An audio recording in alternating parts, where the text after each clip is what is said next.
It's my privilege today to talk about a medicine bundle that was buried 11,100 years ago with a man who I think was a healer down in Texas. And when I first began to have a glimmer to think that I might like to work within the field of Paleo-Indian archaeology, my mentor was Deanne Story down in Texas, and also a wonderful vertebrate paleontologist in person by the name of Ernie Lindelius. And so they took me under their wing and began to train me. And Deanne, one of the first things she did was she said, well, if you're going to be a Paleo-Indian archaeologist, you need to go down to the Brazos River and talk to Al Ritter, because there's something down there that you need to see. And I had no idea at that time that later on in time that burial would come to me to work on, and that it would lead to this day here. And I think nobody would be more pleased than that than Deanne. This burial is from a time period that follows Folsom on the Southern Plains, both within the rock shelter where it was from, where there is a Folsom occupation. What follows in time are these folks that are San Patrice. Dennis and Deanne used to sit around and have lively conversations in the evening that I'd participate a little bit in about whether or not San Patrice came directly out of Folsom. Deanne didn't really favor that idea, but Dennis favored it quite a bit, and I was just on the fence about it.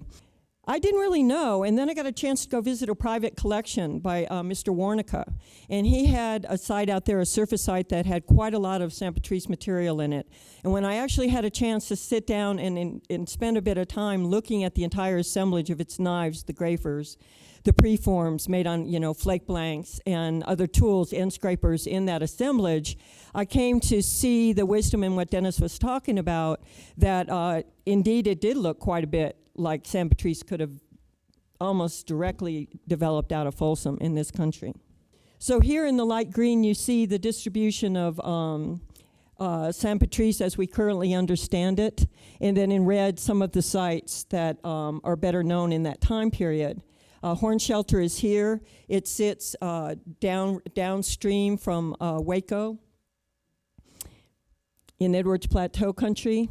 And then the folks we now know would move out onto the plains, and you find sites where there were buffalo hunting up at Rex Rogers and Howard Gully. They were also traveling a good bit and they show up at Big Eddy, where they're quarrying stone, amongst other things, of course, that they're doing up there as well. Now, the point you see at the top is the form of the San Patrice point. They do a lot of basal thinning that for some people kind of is reminiscent of fluting for Folsom. And for others, they don't really favor that idea. And then down here toward the bottom are Wilson points. It's another stem form that occurs at the Wilson-Leonard site that Mike Collins and others have excavated.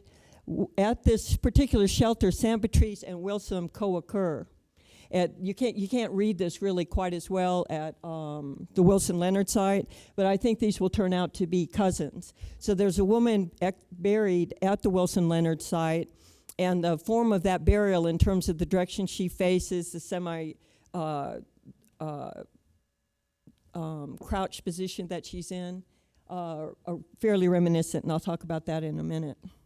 This is the Brazos River. This shelter, it overlooks the Brazos River. It's almost on the edge of the bank, and it's open to the south, and so you're facing the rising sun when you wake up in the morning when you stay in the shelter. You would be looking toward the open of a very large Cretaceous rock shelter, and there's several of these all along the stretch of the Brazos. The Brazos was a pretty important highway in Texas throughout the prehistoric period, because it will link you with the Gulf of Mexico, and as you keep moving forward, eventually the headwaters of that in Pleistocene times go all the way up to Blackwater Draw. And so you see a lot of travel up and down the Brazos River through time, and certainly the Folsom folks that are in their shelter, they have a small hearth. It looks like they're using it, if you will, almost in a sense like a motel along the river. By the time you get to the San Patrice time period, 11,100 years ago, it is the opinion of Mr. Al Ritter that they are actually living in the shelter perhaps for many, many months out of the year. So there's been a shift in the way that shelter was used. Beneath Folsom in the shelter, you also have Clovis material. And then above it, you have layer cake after layer cake all the way up to the 19th century. In the late 1800s, there were people living in the shelter. So it has a long history. Mr. Al Ritter, who excavated this shelter, is like a grandfather to me, and that's an honor for me to say and something that he's acknowledged.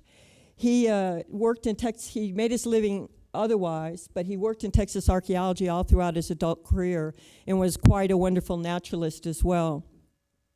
It was a labor of love for him to excavate to this shelter, and he spent many years doing so with help of additional friends.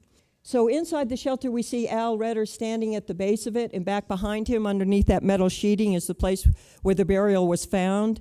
This shelter occurs in two parts, essentially, with the spot above Al's head being sort of the marker between the end of the south end of the shelter that he excavated with his crews, and at his invitation, Robert Forrester dug the north end of the shelter. The stratigraphy is fairly similar between them, but there are substantial differences, and the notes that they took, particularly in the south end of the shelter that Mr. Redder was in charge with, are in very, very good order, and the Smithsonian is very grateful to him because he donated the entire collection to the Smithsonian Institution. So it's just this marvelous record of Texas history from the late 1800s all the way through Clovis. And so now when it arrived in our lab, and we could begin to study it more, we began with the important burial that was in the center, but all parts of it are going to contribute quite a lot of new knowledge, I think. Here we see a picture of Al standing with Smithsonian physical anthropologist Doug Owsley, another wonderful gentleman scholar out of Wyoming. And Doug and I worked as partners on the publication on the burial, which has recently come out in the Kennewick volume as chapter 30. Doug was working on the bioarchaeology of the physical remains of both the man and the girl, and I worked on the belongings that were buried with them. On the top, you see the stratigraphy as Al mapped it, and in the orange zone in the center is where the burial came from and is the San Patrice cultural material. There are many feet of deposit, meters of deposit throughout the entire Paleo-Indian period preserved in this shelter. These are some of the projector points that Mr. Redder recovered during his excavations. You see the Clovis one, this is one of his photographs as well, with the Clovis point at the top and Folsom to the right of it, and then a whole series of later Paleo-Indian forms that come out of it. San Patrice has never been particularly well dated, a bit here and there, and so we directly dated with AMS dates both the man and the girl. In this burial, there's a 40-year-old man buried with a 10-year-old girl. We do not understand how they died. There's nothing within the skeletal remains that tell us that, why they were together, but they were interred at the same time in the same grave. So the dates that we now have for at least this one expression of San Patrice is calibrated at 11,100 years ago. Here we see at the lower right the man and the girl in their semi-flexed positions. The girl was behind the man. They are both of them facing the west, toward the back of the shelter, as opposed to facing toward the rising sun. There's been a wonderful study done on Mississippian iconography some years ago that's called Ancient Objects in Sacred Realms. And in this book, they got together for a decade. Anyone who was sort of interested in the iconography of the Mississippian period, all those beautiful engraved shells and pottery and whatnot that you find that associated with these large sites, like Cahokia and Spiral Mound and others. As I read that and learned quite a bit from their studies, one of the things I had not realized that there was a 1,500-year time period when people from the northeast United States sweeping down to the southeast and coming forward all the way to Colorado, for that matter, woodland people and plains people shared a cosmological point of view that was expressed in their material culture, and part of that had to do with beliefs about what happened after death. And one of the beliefs was that spirits would head to the west, and then they would go up into the Milky Way and head south to a portal that you would pass through. But facing the west was a big part of that concern. And what I found interesting is this is amongst a shared cosmology amongst people who did not speak the same language, both the Iroquoians and Algonquians and Siouan speakers. So the plains woodland people were part of that cosmological view. Now I know that we don't know that they shared this view, but then we also don't know that they did not. I pay attention when people bury. Even today, we make choices about how people bury, what direction you face, what direction your feet are, we pay attention to these things, particularly at the time of death. And so they did as well. And I think especially since they're facing the back of the shelter when the front of the shelter would have been the beautiful view, so to speak, I think it was very important to them that these people were facing west. You see to the lower left, these individuals were covered with limestone rocks that were available right there in that Cretaceous rock shelter. And 19 of them were placed over the bodies. And what I found particularly interesting about this is that the beginning of the placement, they don't appear to have been displaced later. This appears to be how Mr. Ritter believes they were left. Those stones start at the shoulders, and they go back toward the feet, and they do not cover their heads. And I'll talk about that in a little bit. And then, of course, on the upper left, you see the placement of the burial itself. And I did a little research because it struck me as odd, since they're living in that shelter, that the burial would have been kind of in the middle of everything. And I thought, well, that's interesting. But then people bury their beloveds under their house floors at Chaco Canyon. And, people have different ideas about how close they like to be with their beloveds when they pass on. But it's still, I thought, I wonder how common that is, because it seemed to me that it wouldn't be that common, and I didn't really know. So I started looking into as many reports I could find on early archaic placement of burials in rock shelters. And indeed, what I found was they usually are buried by the back wall. Regardless of cultural affiliation, that pattern was shared amongst 15 individuals from a 1,000-year time period that I was covering. And so it is a bit unusual for them to be placed in the middle of the shelter. So there's sort of a tip of an iceberg where any direction you look at this burial, there is special concern being shown to these two individuals. A wonderful sculptress by the name of Amanda worked with Doug very closely to do this forensic reconstruction of the man. They both feel that this is a fairly faithful reconstruction of what this man would have looked like. I'm hoping in future we'll be able to do the girl as well. Being younger, she had her skull was more crushed by the weight of overburden compression, but with enough time and some funding, we should be able to bring her back as well, which I would like to see happen. Underneath his head was the bundle of material that you see to the left of him, and it fit just almost perfectly underneath the width of his head and down into his neck.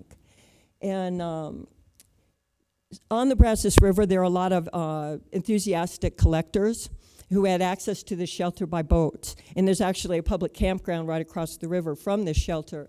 So when they encountered this burial right over the course of a weekend, which is when they were able to take off from their jobs and go and work, of course they found the burial. And they didn't want to leave it there because they were afraid it would be looted. So Mr. Ritter made the decision to take this man's cranium out in a block with the earth where they could carefully excavate it in a lab situation rather than to move too quickly through it in the ground. So that was done, and when it turned out to be quite a blessing because the bundle came out with it, all intact, and then he was able to slowly work through that material back at his home. Around the man's neck were 4 coyote teeth, perforated and strong with a lot of wear on them, so he'd been wearing them for quite some time. And then as well, there were 83 small beads, very little gastropod shells from brackish water. These would have come from in the direction of the Gulf of Mexico, downstream. And then in the centerpiece, drilled from the top and perhaps suspended as a more pendant fashion vertically, is this olive sataya shell. And it was collected on not as a new shell like we oftentimes collect when we go to the beach, but in this case it had predator holes in it, sort of wormholes in it, and it had been worn from sloshing around in the surf. And so those are the conditions under which this was collected. Whether by he or by someone else, of course, we don't know.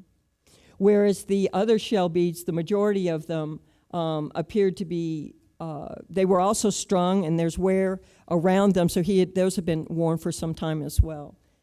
There were badger claws found. Over his face, they had placed a turtle shell. There are several turtle shells in this grave. I'll show you kind of step by step what is in the bundle in a minute, but there are 3 turtles in that bundle. Behind his pelvis, there's another turtle with a tool within it, and over his face was a turtle. I think that those 19 stones that they placed over him I think there's a good chance it could be another effigy turtle. Because if you think about it, it's like a hard shell over them, yet their heads stick out of it, which they were well aware of, covered by earth but not covered by stone. If they were intending for that rock to be protective for those burials in terms of keeping rodents out or something along these lines, they almost assuredly would have covered the heads. And of course the rodents were in the burial anyway, which I think they probably would have predicted, knowing rodent behavior probably better than we do. So I think they created an effigy over him. These are the beads. These are actually as far as I know in my research, these are the earliest beads that we have here currently in North America. And what I find really precious and dear about these beads is that, especially the small ones, the olive nerites, this form of bead you find in Morocco 83,000 years ago. You find it in Blombos Cave, 77,000 years ago. This is one of the old forms of beads at various places. It shows up around the globe, certainly well expressed in Africa.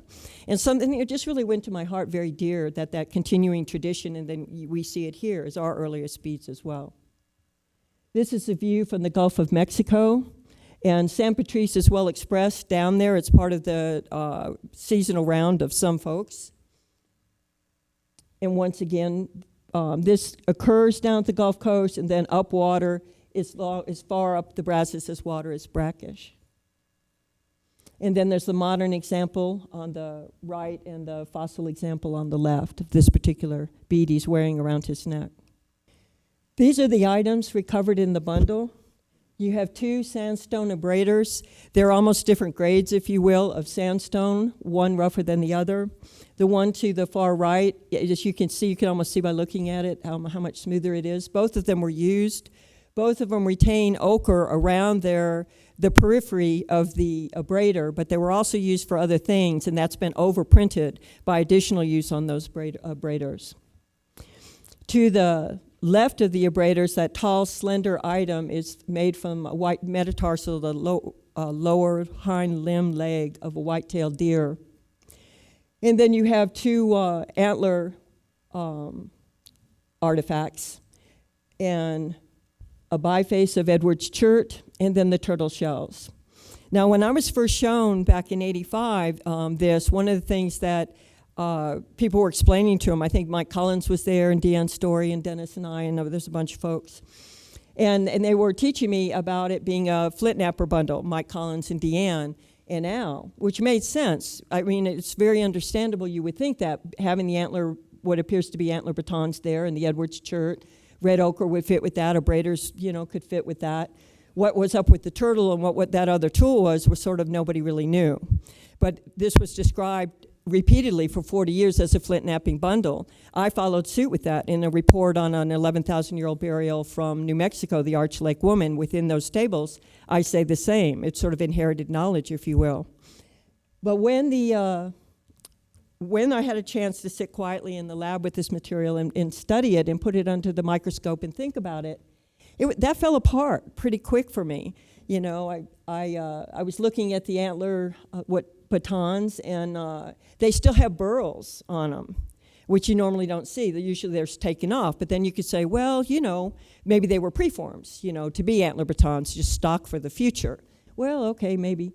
And then, but if you look around the burls themselves, there's no percussive use on these. But instead what you see, they are ground. They are ground in 2 directions. They're ground around like the circle of a bowl, if you will, around their periphery. And then they're also ground on a 90-degree angle to that, right and left. So to get that kind of grinding, you've got a rotary action like this in a hemispherical container, is what I reasoned.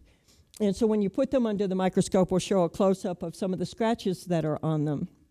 And then the biface, I looked at the biface, and Dennis is a flint napper, and I was thinking about that, and it kind of tickled me. Here you are in the Edwards Plateau where you can get really big, beautiful quality material, but in large sizes. And so if you're stocking up a flint knapper to go into the afterlife and giving him the tools that you feel like will be needed there, all I could think was this Dennis would be so mad at me if that was all I gave him to go on off, was a biface about the size of the palm of my hand. It didn't make any sense to me. And then I thought, well, if to make St. Patrice points, and they're making them on flake blanks, I looked at it, and you can't get a flake blank off that biface of sufficient size to make a St. Patrice point. And then I thought, well, maybe, I'm just not knowledgeable enough flint knapper to make that call. So, I brought Bruce Bradley in. Makes pretty good calls. So I asked him, I said, I don't think you could do that. Can you do that? And he's saying, no, not really. He said, there's not much utility for that on it. And nor can you really whittle that down very productively. It wouldn't be the most productive way to go about it, to whittle that down into a St. Patrice point. So, and of course, they're making other things. It wouldn't have to be just for points, but you can kind of see how, bit by bit, this flint knapper idea wasn't working for me. So they had modified these tools. They had removed the brow tine, and so they had done some preparation on it. And then we began to see that there was wear on the handle part of it, if you will, on the beam itself. So these things actually had been in use, but they hadn't been in use as percussion tools in flint knapping. So we put them under the high-powered microscope, and they're largely encrusted with calcium carbonates that are coming out of the limestone, of course, in the shelters and with groundwater. And so they're making a thin veneer over a lot of the portions you'd like to see. These can be removed and perhaps will be removed in future. I chose to work with them as they are because the further I got down the road of realizing that this might be a medicine bundle, I didn't really want to change any of the artifacts myself. And I'm not saying someone else shouldn't. I just know in my heart that I shouldn't, so I didn't. So I took what nature would give me to look at, and there were indeed windows of opportunity to see scratches on these tools. And you can, I don't know if you can see the scratch here, and it hops across the leaf and it continues on here. And it shows the use not only as it ground in this plane, but there are scratches showing it was using in that plane. There's something resistant in there that got between the tool and the container they're using it in. And then they're also, in this plane here, very rounded, top and from dorsal to ventral surface. And this is the second one in there. It's even more encrusted than the first, and I was not able to find any striations on this particular tool, but it shared the same use-wear pattern of rounding around its circumference and rounding top to back. They'd also cut off the brow tine on this one was cut off, used by groove and snap. They removed it, and they also sawed off the end of this particular tool. And so I began to wonder if these things weren't pestles. And in fact, that's where I've landed. I think these things are pestles. And I think they were using them in the turtle bowl for reasons I'll show you in a minute. So this is me holding one of those up above a modern turtle. And the turtle that's in this grave is the ornate box turtle. Tortoise would be how we would speak of it in scientific language, but I spoke with one of our ethnographers at Smithsonian, Ives Goddard, our linguist, and he said that within Algonquian and languages spoken up and down the northeast coast, that they don't make a distinction between turtles and tortoises in their language. They're all going to the same term. So in common uses, I call them turtles, but if you like to be more scientifically minded, and I have no problem with that either, they would be technically a tortoise. This is the turtle shell, the upper shell, the carapace, that's lying behind the man's back. The opening was toward his backbone. And within that is another tool. Right here is a third antler tool that's cemented to this carapace with calcium carbonate. And it's fairly compressed, but on it you can see it's cut on one end, on the far left end, that antler is cut. On the other end, it's been deliberately beveled and it's in use. What's interesting about it, even though it's in a protective state within the burial itself, it's more weathered than the turtle bowl that's containing it. So it suggests that it's possible it could have been in the toolkit longer than that particular shell. Within the shell, there are over 80 grooves in it, both V-shaped marks as well as U-shaped marks. And when you look inside this turtle shell under higher magnification, you see that there was use wear and polish in the bottom of this bowl before those grooves were made. So the grooves themselves are actually removing the polish, and you see sort of the matte finish, lighter colored on the bottom. The expression of these marks very much fits what people have described for stone tool marks on bone, Pat Shipman and others. The vertebrae that are inside this turtle bowl, Al suggested that he thought that those marks were caused by removing the vertebra from the inside of the shell. But when I got to looking at them, the vertebra, which you see at the on the lower left here, the lumpy bits toward the bottom, are the remnants of the vertebra inside that turtle shell. And they're very polished. Things have been passing over them and smoothing and rounding them, but there's no focus of activity around them in terms of cut marks. These cut marks go all the way around the circle of the bowl, but they don't come up onto the rim, onto the peripheral scutes of the turtle shell. So I got to talking with a gal by the name of Natalie Monroe, who'd worked in Natufian sites, science of the same age, if you will, as Folsom and Clovis, over in Israel. And she's sort of a specialist on turtle bones in particular. And she's been studying their expression over there in their sites for containers and for paint palettes. And even though there's very good evidence for them to be charged in the way that they butchered the turtle itself, none of them contain these kinds of marks. So you can easily use a turtle without butchering in this particular fashion. And in fact, she agreed with me that these were not the result of butchering. They're the result of using these turtle shells as containers. And this is the beveled end of that particular tool. This is a pretty spectacular early Natufian shaman burial that was found a few years ago, or certainly published a few years ago. And this woman, they are blessed in Israel with having over 200 burials, Natufian burials. We have one San Patrice burial, for instance. So they were in a good position to recognize that in that sample of 200 individuals, no one was treated like this woman was treated. So they knew right away that she was very, very special, beginning with the way that they cut into bedrock to create a nest for her to be in there, which they weren't doing for other individuals. And then she's just been honored with so many important and powerful animals within traditions currently, and one can only imagine that goes back into the past. I would imagine that it does. She had one leg that she was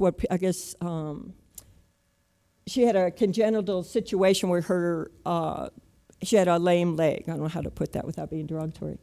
And they gave her another human foot from a different individual they buried her with, which I find that pretty interesting. They also gave her the ring of a large raptor, which is a tool that's used all around the world by healers and shamans. It's a very important tool. And she has that with her. She also has part of a python. She has any number of the large and revered animals, in addition to a great many, these 73 butchered tortoiseshells. They feel like there might have been a collective feast at the time of burial that those turtles relate to. So I thought, well, I'd like to learn more about turtle bowls and their use, and so I thought I'd go to the Smithsonian collections because we have quite extensive, both archaeological and ethnographic collections. So I went to the collections and typed in turtle bowls, and we got a list, and turtles in general. Anything we had made of turtles in the North American Plains and Southeast collections I looked at. Most of them are rattles, as I found, and then small amulets, just beautiful, wonderful collections. But within that, there were only 2 bowls. And this particular bowl was collected in the 1890s, 1891, by James Mooney, one of the wonderful ethnographers from the Smithsonian Institution. And he collected it with the note that it came from a woman who was using it to treat women during childbirth. And there's use wear on this bowl at the upper end. I think from where you're seating, you can probably see on both ends of that turtle shell the wear from it being held and handled. And then you see blow-ups of that down below. That wear shows up on those 3 nested turtles as well, in the exact same place. So since we certainly didn't want to take these fragile turtles apart, they're nested. The first one put in on the ground would have been open to the sky. The next two were cupped inside each other and then turned upright on top of the first. So they almost make a turtle globe of some kind. Whether this was by intention or just happenstance putting it in the bundle, I do not know.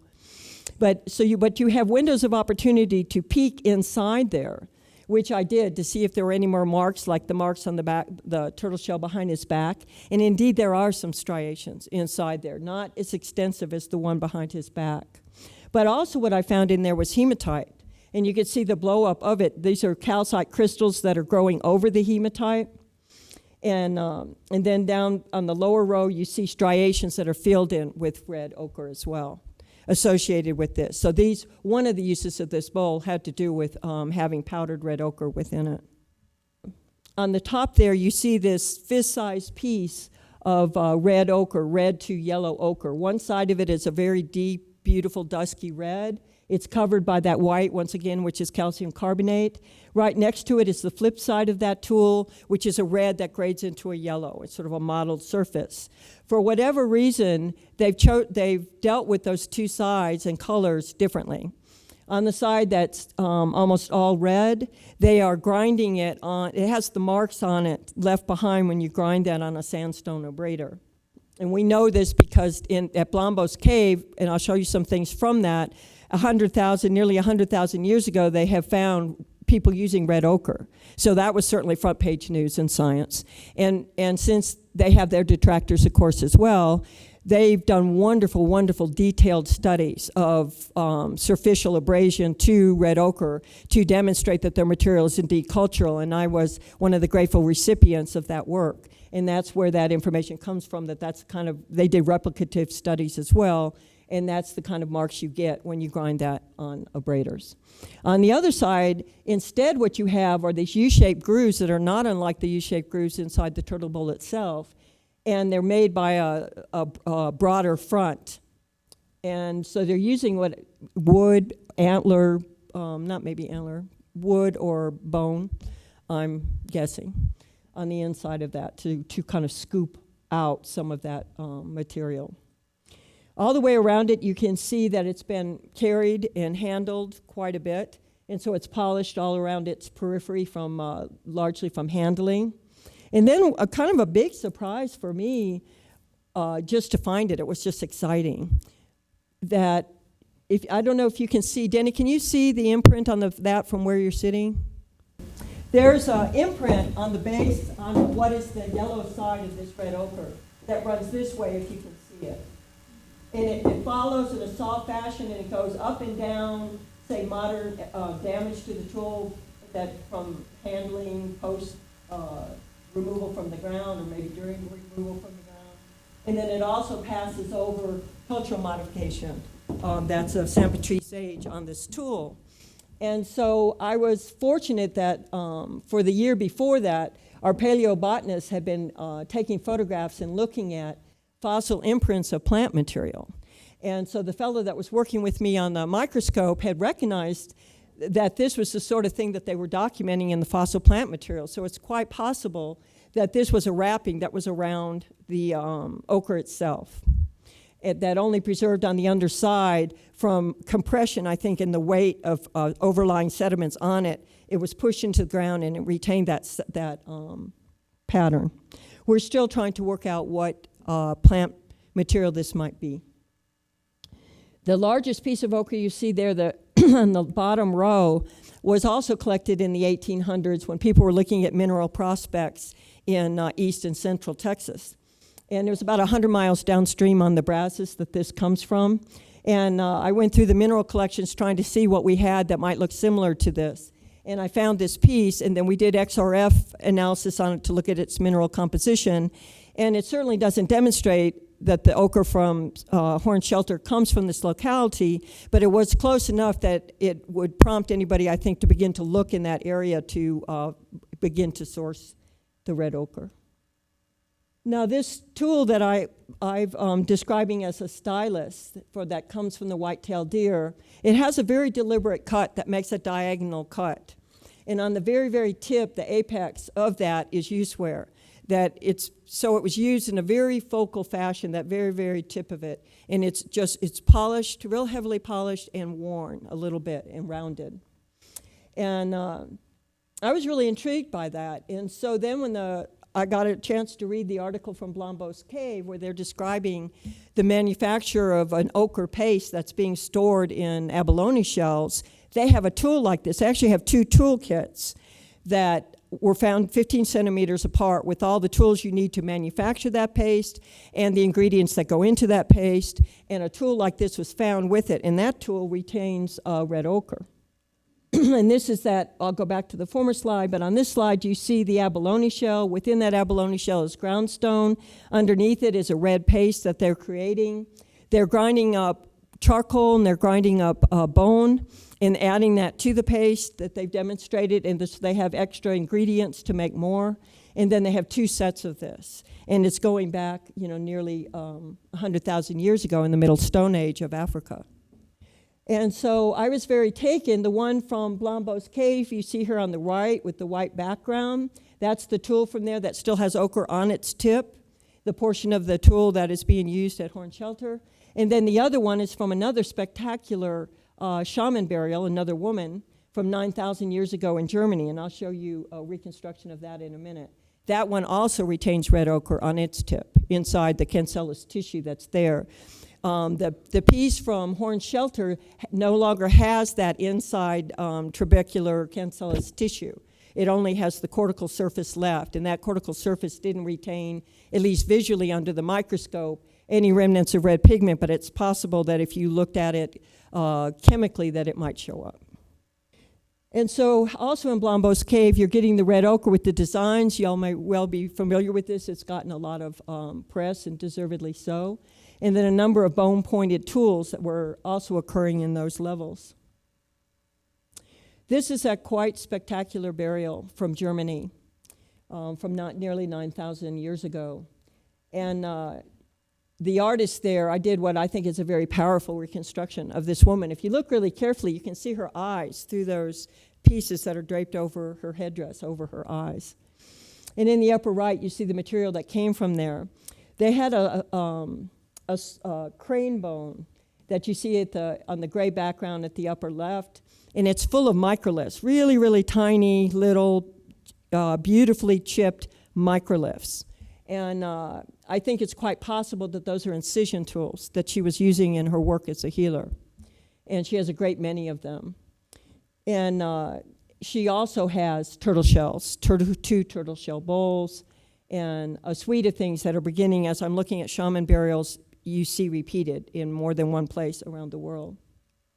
Now, this was really interesting work that was done in France at Mazdazil, the Magdalenian site. The individuals who excavated this and published many years ago had quite a lot of foresight, I thought. They found this material. This is a painted cave, but they didn't find it in one of the painted chambers.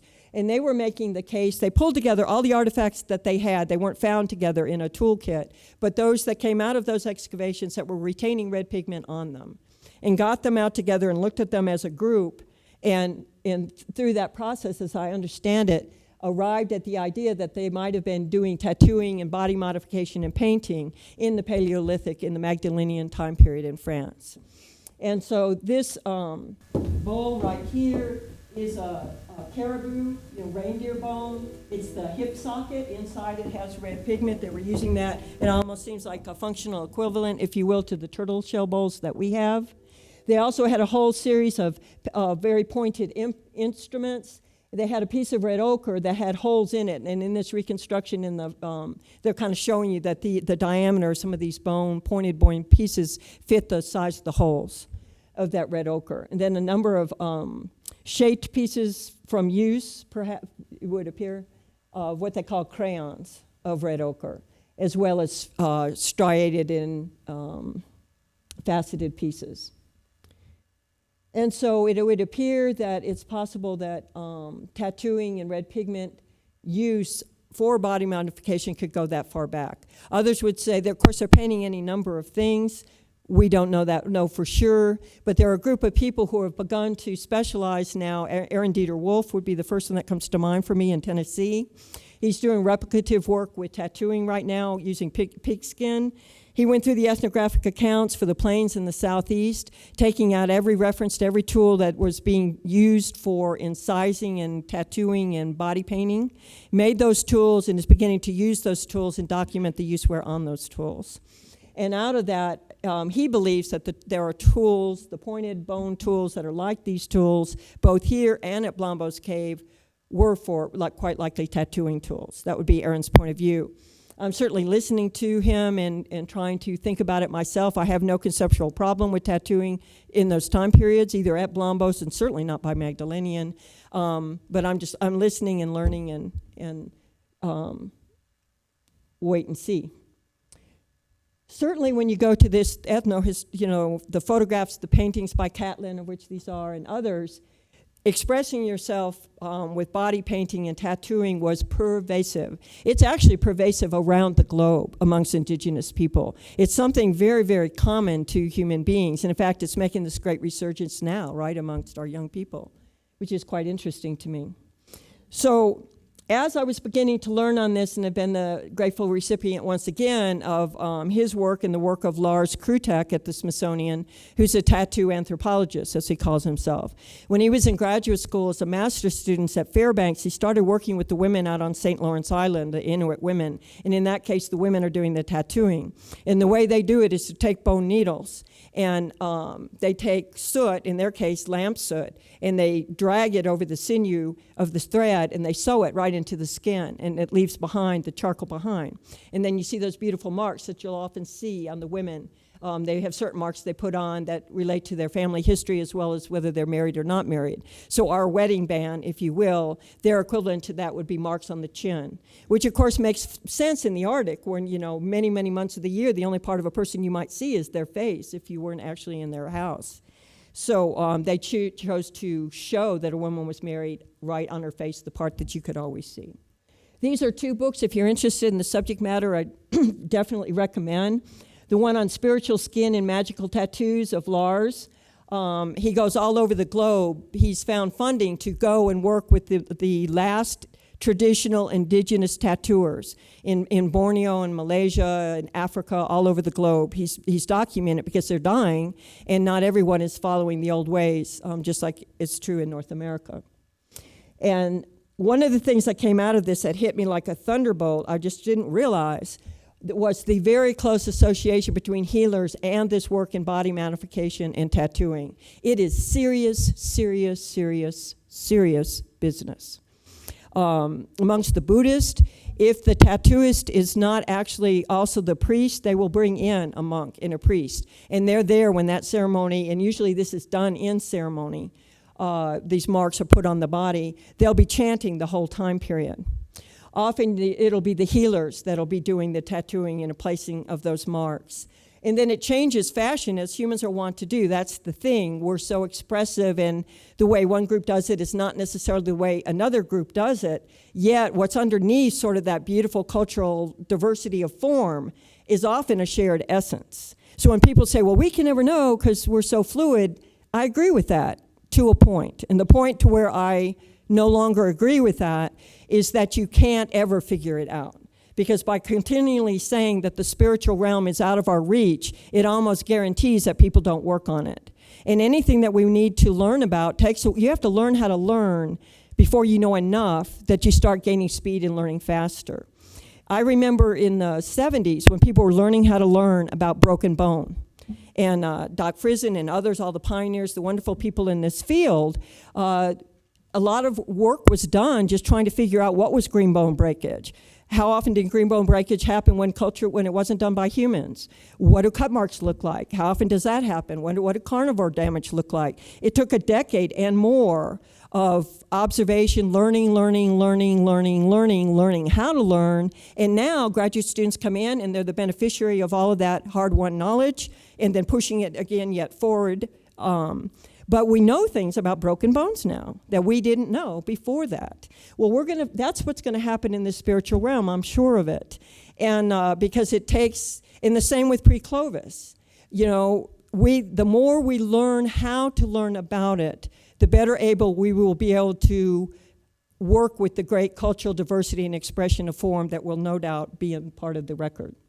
In this other book on drawing with great needles, this is where Aaron has pulled together the ethnographic literature for Plains and Southeast and has wonderful, useful tables in there of the kind of tools that are being used. And now he's going back to the burials in the Southeast, trying to see if there are indeed bundles that weren't recognized earlier in the day that we can now recognize them and see them with new eyes. So to return to the biface from Horn Shelter, we looked at the edges of it, and there is damage on from stacking of step fractures and this sort of thing. But the damage that I just wanted to check to see if it was used as a scraper, but that appears to be damage put in place at the time of flint knapping and the stacking of those step fractures as opposed to use of a tool. So I was reasoning that maybe they're not, the biface itself perhaps isn't the tool unless they're using it in a sacred way because of their relationship with it as a stone, which is certainly a possibility. And on another level of looking at it, I look at it the size of those sort of razor blade flakes that are coming off of that and wondering if that's what they're using, and that in fact is a hardware store for the removal of flakes with sharp edges, and maybe that's what they're after. So I started reading the literature on that, and I went to New Guinea where they've done wonderful, wonderful work for a number of years on their sites there, around 4,000 years old. And in New Guinea, they expect people to be incised and tattooed because that has long-term tradition in that part of the world. So they've gone to their archaeological assemblages trying to see if they could sort that out. And indeed, at this point, they have quite a good database, and they have blood residues on the same tools for which they have red and black pigments also on those tools, and also with use wear striations that they make a fairly compelling case for with replicative work, that those are the kind of marks that are put in place when you're incising human skin. And so I looked at this, and those sizes of those flakes are not that different from the flakes that are coming off the biface at Horn Shelter. And so as I'm beginning to dive into these waters of tattooing and incising, it got more and more interesting for me. Now, Frank Roberts, that we so respect, in 1936, he thought that Folsom people might be tattooing, and that might be what they were doing with these gravers. So he was way ahead of the game, as he always was, And this is an illustration that Aaron shows in his book that he had the permission. It was formally shown and discussed by Painter earlier on. Still a good idea, still worth being put forward again. And, in the last couple decades, Temenchuk and others have looked at those multiple gravers, and he wrote a real interesting paper that he thought, I think the term he uses for them is compass gravers, that they were putting them down and dragging lines around, and you could be doing on leather, human skin, any number of materials you could be marking with this sort of thing. But in this artist's reconstruction, they're giving you an idea of its possible role could be in tattooing as well. Would not surprise me at all if Folsom people were tattooing. I'm not saying they were tattooing, obviously I don't know, but I'm saying to assume that they weren't maybe is not as open-minded a perspective as we might want to hold. Now, the oldest archaeological tattoo that we have comes from the Andes in South America at 8,000 years ago, and that's a mummy. So we know it goes back 8,000 years, so we're not just taking a very modern expression and throwing it back in the past without anything intermediating individuals. We're in the very famous Trollian Iceman was tattooed. And it's really interesting, the tattoos on this individual, which you probably, forgive me if many of you are already familiar with this, but the heads of the acupuncture associations in Europe, of Austria, as well as, forget off the top of my head, Austria, Germany, and maybe Switzerland, although I'm not sure that's the third country. They've looked at these marks, and they published it in Lancet, in their own medical journals, that they feel that these marks are placed exactly the place where they would treat with acupuncture an individual with the stomach ailments that have been documented by the contents of his internal organs. And so I think that was pretty powerful when I read that for me. I thought, well, that's interesting. And also a lot of these marks on the part of his body in that part of the world that would be covered in clothing, certainly up in the Alps in the cold season when he was wearing the clothing he was wearing. So these are not in the realm of social information, if you will, that you put on the part of the body where people see it. Or sometimes it's not on that part of the body because it's the spirit you're talking to, so it doesn't matter if you see my tattoos. It's important that the spirit world is interacting with me with covered tattoos. But they are in these places where known treatment for acupuncture is done. And there's a very tight correlation between where they are and also arthritis, for instance. And people still treat with that today, tattoos on the joints for arthritis. So there we have that at 5,000 years ago. So the idea commonly held that acupuncture and knowledge of meridians comes out of China and had a beginning around 1,000 years ago does not appear to be correct. I put this in just to remember the young girl because so little was buried with her that there's less for us to know about her, at least at this point in time. But what she did have with her was a knied needle that we're familiar with from Folsom assemblages, from Paleolithic assemblages in Europe, and she indeed had one as well. This particular needle has green bone fractures at its tip and was broken. Either it was already broken and they buried her with it and it hadn't been repaired. Could have been broken at the time of burial, we don't know, but we do know that those green fractures predated the burial. She also had several of those small beads with her. There were 3 of them on her left wrist, and there were 3 on the man's wrist. And Al feels as if they were highly polished, that this might have had meaning between them. And so I wanted to share Al's thoughts on that. Now, one thing that's really interesting about this man that Doug had written in his notes, and I went to him about it, and that is that on his lower front leg, I wanted to call it, that's great. On this man's radius, he has very, very well-developed muscle attachments. That muscle that I show you there, the flexor pollicis, and what this muscle allows us to do is have the opposable thumb, number one. And then when the thumb is sort of in place, it also supports the movement of the wrist, like this. And so a lifetime of that man using his arms in whatever way he's using them had created such robusticity on these muscle attachments that Doug Owsley, who has looked at thousands of burials of all time periods, had never really seen before. He said the closest he'd ever seen to that was Cooper at Jamestown, who was drawing things toward him. Well, when I was still thinking flint napping on these, I thought, well, maybe flint napping, in the forearms, paired with other things. It doesn't have to be just one thing. It could have been a suite of activities.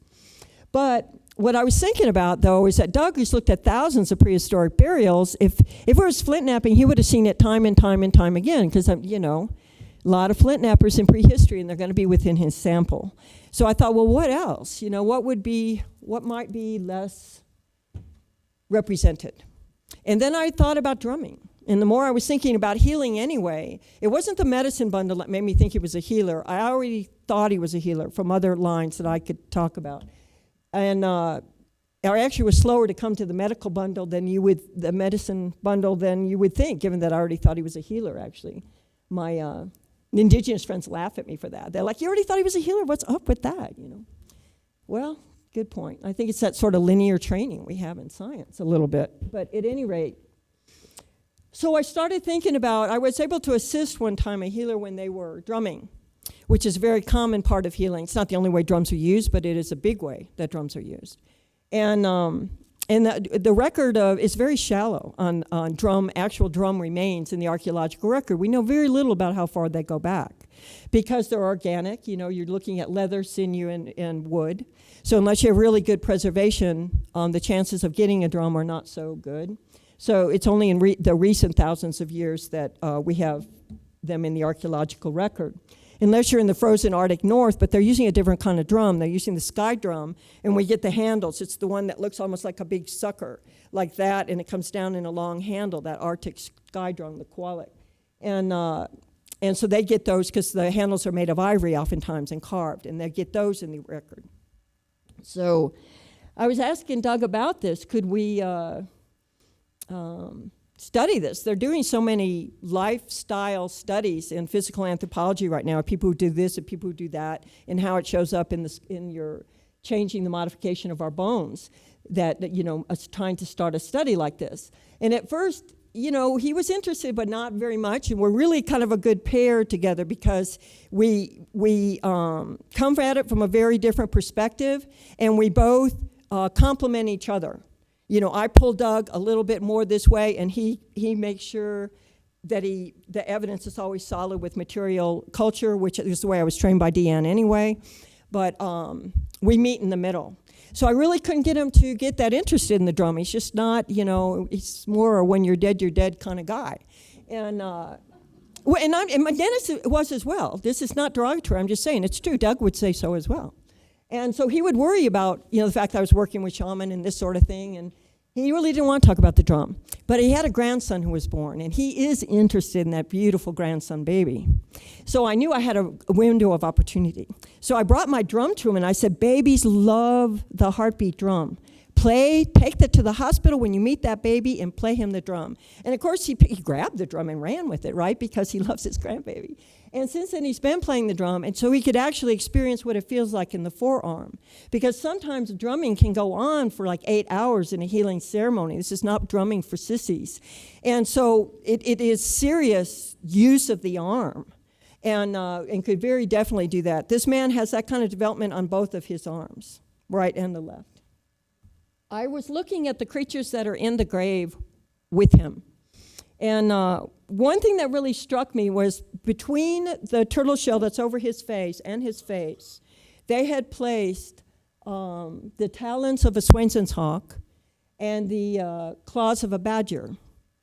And so I thought about that, and because, you make choices when you put things in, and even if the first choice would be which animals are going to go in, those could be clan associations. That's what my friend Jose Lucero from Santa Clara Pueblo thinks. He could well be right on that. But do you also make decisions about what part of that is the wing? Is it going to be the wing of the bird, like went in with the shaman in Israel? Is it going to be the head of the bird? But no, in this case, they made the decision it was going to be the talons, that working end of that bird, the powerful part that grabs life and keeps the bird alive. And then on the badger, it's almost the functional equivalent, in my way of looking at it, the claws of the badger. Unlike the assemblage of materials, the belongings that he have that are that he's wearing around his neck, the shells and the coyote teeth that he'd been wearing enough to get that very polished, worn veneer on it, these are unpolished and they're undrilled. They look like they'd been fairly new when they were put in. So I thought, well, that was interesting. And along the lines of the way that scientists learned about geology, you look at uniformitarianism. And my form of that for looking at animals that show up in burials is sort of uniformitarianism. I start with the animal itself because I think that is the place where we're on firmest ground. So you look at the nature of what that creature is, and so these large birds, they live on the earth, from the surface of the earth up into the sky, whereas the badger lives on the surface of the earth down into the underworld. So as I started reading about badger, I came to realize pretty quickly, and also in the Smithsonian ethnographic collections, that the badger, many people, not all people, many people have a close relationship with badger that has to do with healing plants. They believe that badger has special knowledge in the medicinal realm because he lives down where the roots of the healing plants are. So oftentimes women on the plains, if they were a healer, would have their tools would be held and carried within a medicine bag made of a badger fur, for instance. In Hopi, the society that many of the healers come out of is Badger Society. It's not exclusive, but it's very, very well represented. So you see this in culturally unrelated people, a certain reverence, and I think it comes from the observation of the animal. That's why we're so appreciative of Doc Frison's work, because he knows animal behavior so well, firsthand, from having watched it, worked with it, understanding it intimately, which indigenous people who are living in a traditional way have done. So I figure if we want an inroad in, starting with the behavior of that animal is the place in, certainly for me. And so one of the things I thought they might be talking about is the fact that this man had relationships with the above and the below world. Right there. They're putting it right over his face, front and center. This is part of who this man is. Now, I could be wrong that this is a reference to him, to shamanism.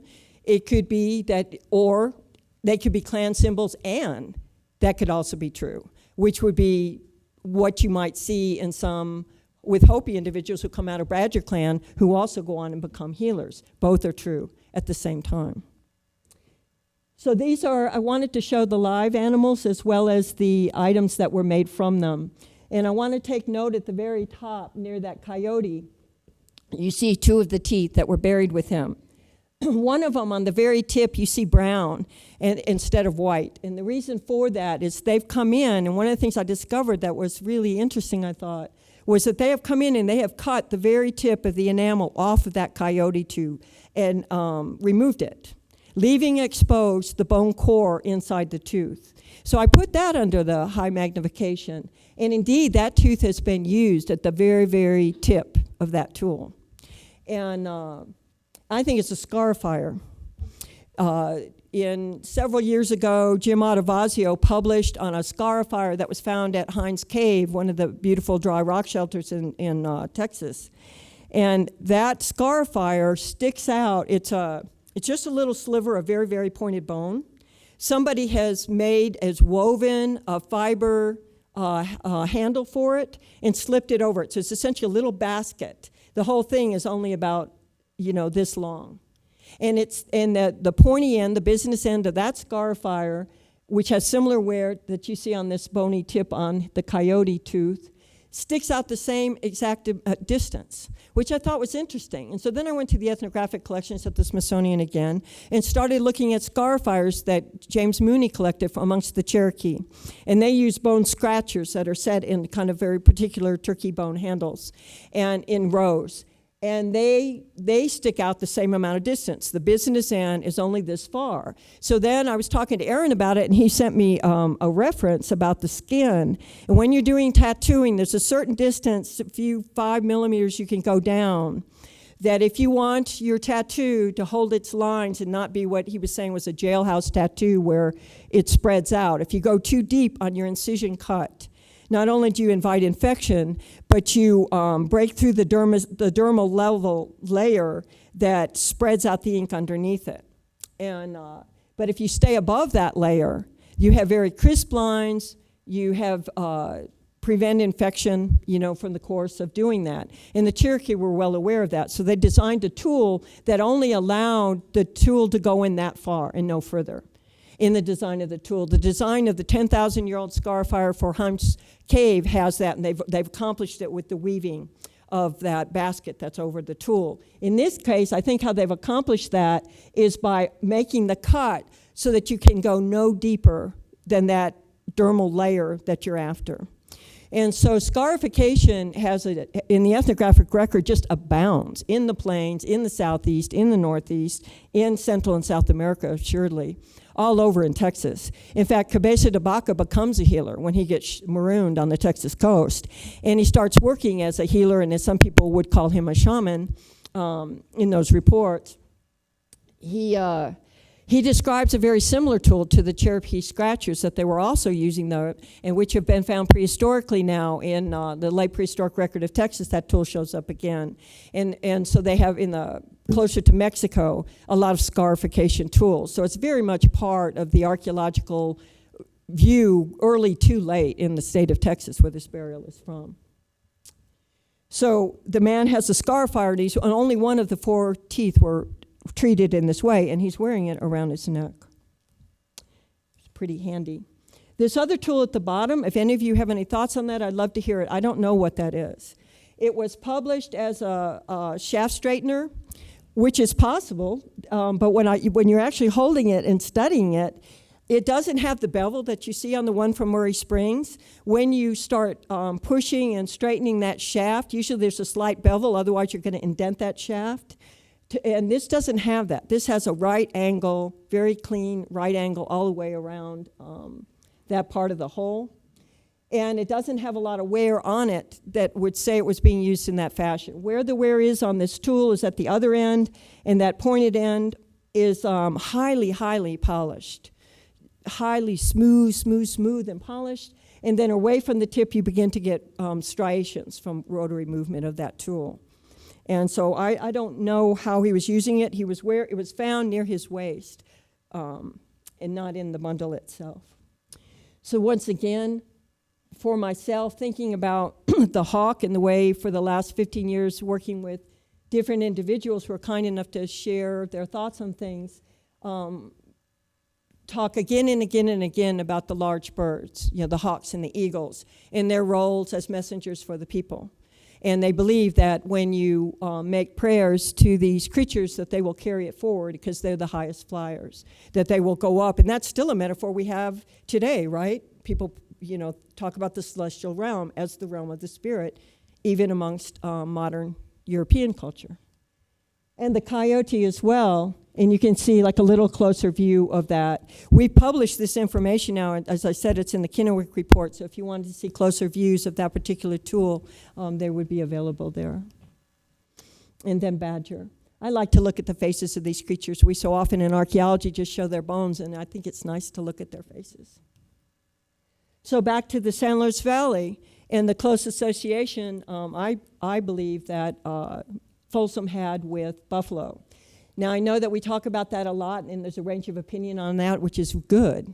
But where I stand, this is where I stand.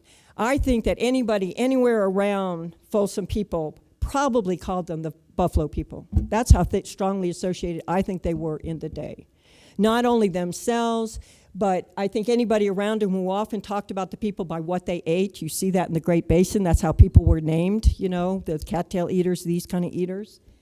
And I think of the Lakota, for instance, who had been harvesters of rice in the Great Lakes. And at a certain point in time, they move out into the plains and develop this rich explosion in Renaissance culture around the buffalo. And to this day, retain that spiritual, emotional tie to that animal. And I think there's no way you could be doing the kind of hunting that they're doing without that kind of deep, deep emotional, spiritual, and practical feat hunting tie with the creature. This is a painting done by a friend of mine, now named, new friend, acquaintance, but it's a deepening relationship. He's a Blackfoot individual who painted this, and this is their culture hero bringing in the buffalo. And so you see the spirit buffalo going into the earth and stepping out onto the earth, and notice the buffalo rattle he's holding, and it's being brought forth with sound out of the rattle. These are not casual relationships people have with these animals. And, I wasn't raised with the buffalo, but when they moved into the San Luis Valley in 1985, they entered into my life, and any other time I was on the landscape, I spent 11 months surveying out by Big Spring Creek, and for whatever reason, one of the bulls went everywhere I went. He was just interested in the goings-on. I have no idea why. And we would go dig a house pit, and then miles away, 3 days later, we'd go check a site where the wind was blowing, and he would be there, and he would be there, and he would be there. And somebody at the end of the field season, a professional photographer, took a picture of this individual, and we have it hanging in our home. And people always say their eyesight's not that good. I'm not really going to debate cones and rods on that. I'm just going to tell you things that I observed from my own experience. When I would go in there in a pickup truck, they knew immediately, however they knew, when somebody new was in that truck. We had a small 4-person crew. They knew all of us. We were out there a long time. They never batted an eye when we came in. The first time I took Dennis out there, you see them all. They're like, they know. Now, where they're getting that information, maybe it's not eyesight, but they are very observant and interactive on change in their environment. So I'd like to turn now to the Assiniboine Buffalo Pound. And been very well described, these very elaborate corrals that would be built. And there's wonderful accounts of this, I'll mention again Jack Brink's book from Canada, where after 40 or 50 years of thinking about these issues, he summarized it all in a really wonderful book. And he talks about these pounds a good bit. And so going back 10,000 years ago, Dennis Stanford excavated one of these on the Iroquois River, where Kansas, Nebraska, and Colorado all come together, actually on the Colorado side, the Jones Miller Buffalo Kill. And it's a wonderful thing in that they were able to open up the entire site, 300 animals killed over a winter, spring, in what seems to be 2 events based on tooth eruption and wear patterns, and a slight difference in raw materials between the 2 kills. It would appear that they went off to Flat Top Quarry and came back for the second kill and had that tools of that at that time with resharpening flakes in the kill. made out of that. And it's really beautiful work, I think, that Dennis and his extended team of researchers did on this site. Well, it appears that they made a corral here. And Dennis has published on this, and it was also in National Geographic. So back 10,000 years ago, you have people who are working with buffalo in a similar way. They were able to identify that the former presence of wood surrounding that kill by looking at snail shells and looking at pollen that told them that you were going from a short grass situation into more lush grass, into dry wood situation into more lush grass. Coming across there, and it was all preserved by looking at thousands and thousands and thousands of snail shells coming out of the fine screening. But in the center of that, when all of the buffalo bone had been removed, there was a large post hole in the center of that. And here you see it in a vertical view. This is the post mold at Jones Miller. And what was interesting around that post, there were I would view and Dennis viewed as offerings. There's that miniature hell gap point. You see one of more resharpened but still more regular size next to the miniature that is found near that post. And also part of a drilled flute and a drilled bead and a part of a butchered animal, a canid, that's now being looked at to see if it's wolf or dog. So you see 10,000 years ago people making a corral, and you see offerings being made around the center post. And the Assiniboine would put in a post like that in their corral, and the bison hunt chief would lead bison in and go up that corral when they went up that post in some of the accounts. And talking to ranchers who were putting in the San Luis Valley the buffalo, they had one occasion where they gathered 100 head of bison and got them into a corral. And what the post can do for you on a very practical vein is it encourages the animals to circle and not break through the corral. They'll go in there and they're excited and they're afraid. And when you're being hunted, as they were hunted for a long time, I'm sure they had a pretty good idea what was up, that the gig was up on that deal once you're in the corral. So at any rate, they're swarming around, centering around and around that pole. So in this case, I think it can have a very practical aid in hunting that is very materially based and based in bison behavior, and at the same time can function within the spiritual realm. And in a way, that's indigenous life in a nutshell. They are not separate. To breathe is to live, is to sing, is to pray. In an indigenous traditional world, we're more of the cultures where we split off the two. Is it this or is it that? And that's why they're confused sometimes when they look at us. They're like, yeah, it's all that, and a bag of chips. So these beautiful photographs that were gifted from the past, to see offerings being made, to see the reverence. Now, when people say, they ate bunnies too, they ate antelope too, well, yes, they did. Of course they did. We know they did. What's your point, is what I'm saying. My point is that so did the Lakota, and so do the Lakota, and they have wonderful relationships with the elk, each one as they are amongst the traditional folks. But at the same time, there's a certain tug and gift of the buffalo, because that was the animal in particular that kept people alive. That so much of what they needed for life was given to them, and in fact is associated with abundance. So there was a special feel for this gift giver to the people. Now, if you have a precious baby just born and you adore it, your little grandbaby you're meeting for the first time, like the two that I have, you're not going to like anything much more than a bunny skin. How precious is that? All the animals are precious, important. But to people who make their living with the buffalo, they're extremely, they have a very special place. You see it reflected in this painting. And then this is a chipstone piece that was found by a collector in Illinois, I believe. I found it on the internet. This piece is two-sided, has a crystal hole that forms the eye of what they believe is a white buffalo. You flip it over, and it looks almost exactly like a puma, and it's the eye of the puma on the other side. This kind of reverence being shown to creatures. And so within Folsom times, to bring it home to Folsom, Liba Mint found there are 3 kills in an arroyo at the same place that possibly occurred over a 25-year period based on what they understand currently.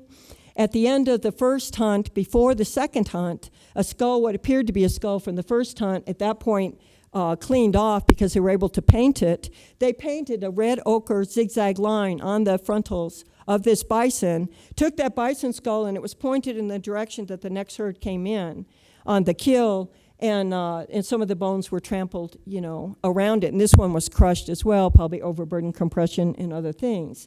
But you see, when you begin to see painted buffalo skulls brought into a kill like this, you're getting pretty close to some of the ceremonial behavior that is accompanying their way of life. I wanted to look at one of the oldest sites that's most familiar to North Americans in South America, at Chile, the good work of Tom Dillahay and his teams down there. They had one structure that was set apart from the other structures, the structure they called the wishbone structure. And around that structure were quids of medicinal plants that people still use in the Andes today. Not just one plant, but 2 or 3 in combinations of plants that you chew for particular ailments. And the quids of them, when they were done chewing them and still with the tooth marks within them and spit them out, were found all around this wishbone structure. And Tom thinks that it's the structure of a healer, and I would certainly agree with that too. So there are material records when we're paying attention to collect data and looking for them. It's real easy to miss if we're not looking for it, and you can't always get it even if you are. But if you're not trying to get it, the chance that you'll miss it, of course, is very great. And then we can thank Fred Slay for bringing this very important tubular belonging back into archaeological note from Lidenmeier. And what might this be about, and what might we learn about it in the years ahead in his wonderful talk yesterday. I wanted to thank one of the individuals since 2005 who's been teaching me, and this is a Nangak Liebert from Greenland. He's 17th in a hereditary line of shaman, both men and women. And he, what a gift the universe gave me when Nangak walked into my life, He was raised in a village of, if you would call it that, I guess, of 15 people in 3 houses. Out on, right at the edge front, where most scientists go to study the Greenland ice edge out of Kangerlussuaq, which is where his family had lived for generations.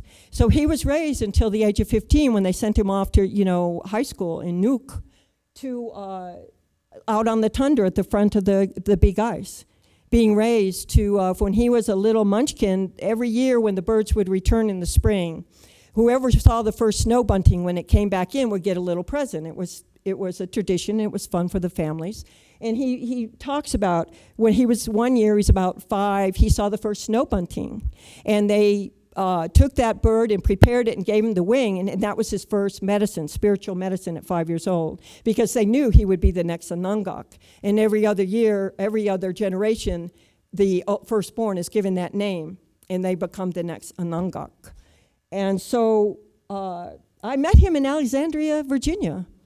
Astounding, and so he walked up to me and said, "Peggy, you need to work with me." And I was like, well, that's so nice. I don't think so. I just, I didn't even know who he was, and I didn't get it, basically. So then a few hours later, he came up, "Peggy, you need to work with me." And I'm like, well, and I had reasons, that we discussed.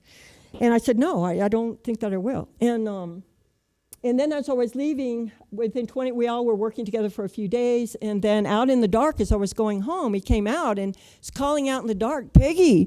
And, I was really actually a little irritated. And I thought, what part of no does this, Nuwallit man not understand? And so their proxemics are very different. You're almost nose to nose. It's a different world. It's the beauty of the people, like Dennis says. Inuit and Nuwallit is the term for these folks in Greenland.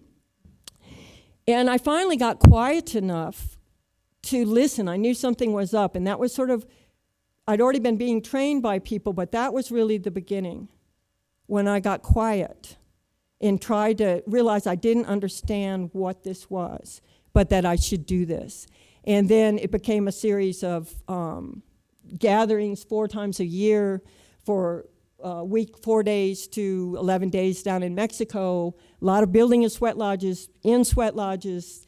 They learned by doing, so we learned by doing. It wasn't sort of training in the European fashion, it was training in the Nuwallit way, which is they speak very little, but what they say, it's the jewels that will teach you for the rest of your life, as you remember, and the teachings deepen and deepen, and then repeated, again and again and again. So here he is holding one of those sky drums, the koalit. As he was saying, he studied for 11 years with the elders when they were training him, and he already had learned many of the things that he needed to know, but he was still impatient, as he said. And I love the stories he tells on himself, and he'll say, well, I would say, as a young man in my 20s, do they not see how special I am? Do they not know I'm ready for the drum?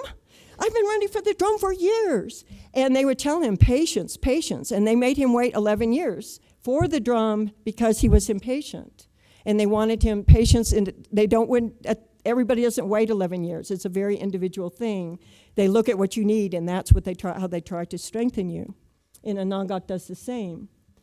This is a man from Northwest Alaska, one of the shamans from past now. But, look in the face of this man looking out over his homeland and think about how much he knows about that homeland. I'm very humbled when I look at the faces of the elders. I'm very humble when I hang out with Dennis and George, This is a woman I've met more recently when I almost lost my life in February in Costa Rica, but I didn't. But in the strange turn of events, when I was in the hospital awaiting 4 hours of surgery on my arm, I get connected with this Apache woman in New Mexico. How unlikely is that, right? But in this world, it's actually the way things work. So out of that has come her willingness to work with me on the bundle. And in fact, the day after tomorrow, I'm picking her up in Baltimore, and she's flying to the Smithsonian to work with me she's an herbalist and has been trained since childhood to work with healing. And already she's told me things that are just so helpful. I showed her photographs, and I could share some things and not others, and I'll share with you the part where she was saying that she was pretty sure that he wasn't working in certain ways as an herbalist because she didn't see tools that she would expect to see. Not because they have to be there because she's Apache, because they need to be there. It's sort of like one worker to another. They understand doing a certain job, certain kinds of tools. It kind of cross-cuts some of the form variation, if you will. And she also is related by blood to Cochise and Cochise's line out of Arizona. And Cochise's elder son became the shaman moonwalkers, as they call them. Cochise was a moonwalker, Taza was a moonwalker, and there's been a line of moonwalkers all the way up to the current moonwalkers. And as it turns out, Taza is buried in Washington, D.C. He died on delegation. So while she's there, there'll be ceremonies that have to do with greeting the ancestor who's still in our neighborhood where we've walked the dogs for the last 25 years. This I've chosen to share with you as a gift for all the lovely participation that you've had. I was directed to make a special bundle for this man, Taza, to enter into a special relationship so that I would be allowed to receive certain teachings from Miss Lene. And I was directed very specifically what was to go into that bundle, how to wrap it up, and under what circumstances it was to be placed. Since they are moonwalkers, they walk with the moon and they work with the moon, and so it had to have been done under the moon, and various things. I don't take this as a direct line back to Folsom and say, like, well, they must have had moonwalkers and give them corn, It's not like that, but if we don't begin to understand sort of the essence that lies under this form, it's very difficult to understand things that I want to know, I guess. And so I'm very, very grateful to these people for taking time with me. One of the beautiful artwork from the Northwest Coast, the beauty of the eagle, this messenger bird, taken very, very seriously in the indigenous world. And then the turtle itself. Dennis gave me a great gift when he allowed this to become the icon for the Paleo-Indian program. I love all of the mammoths and the bison and the projectile points that have been chosen as icons in Paleo-Indian programs, and they're magnificent and they're beautiful, but they're already, that ground sort of covered, if you will.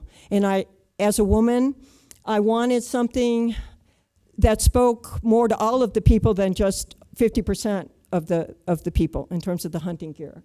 And so I chose the turtle because in this land that most of us are working in North America, it's been known as Turtle Island for quite some time, cross-culturally, cross-language groups. There's a very, very special feeling for the turtle.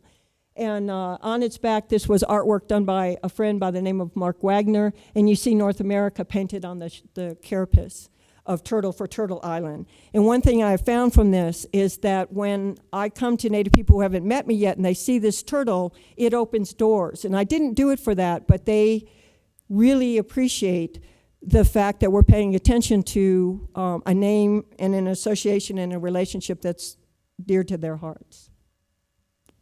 And so I want to thank you all for being willing to listen and for asking so many wonderful questions and that we all get to share together this cooperative, collective world of Paleo-Indian archaeology in Lidenmeier. So thank you.